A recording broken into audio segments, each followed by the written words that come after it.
नक्कीच मी आयोजकांच्या मनापासून आभार मानतो, कारण क्रिकेट ही फक्त स्पर्धेच्या माध्यमातून न खेळता भिवंडीकरांचे स्वास्थ्य जपण्यासाठी त्यांनी जो उपक्रम घेतलेला आहे, जेणेकरून सर्वजण ह्या 40, 50, 60 वयापर्यंत खेळत राहतील आणि स्वतःचं तब्येत सुधारतील, त्याबद्दल मी ज्यांनी ही संकल्पना भिवंडीमध्ये आणले त्यांचे आणि आयोजकांच्या मनापासून मी आभार मानतो. श्यामदानबद्दल काय सांगाल? नेहमीच दरवर्षी आयोजन करतात.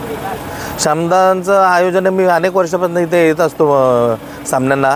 त्यांचं एकदम अतिशय उत्तम असं आयोजन असतं आणि प्रत्येक खेळाडूला ज्या गोष्टींची आवश्यकता असेल ते प्रत्येक गोष्ट ते उपलब्ध करून देत असतात आणि प्रत्येक खेळाडूच्या वैयक्तिकरित्या ते काळजी घेतात.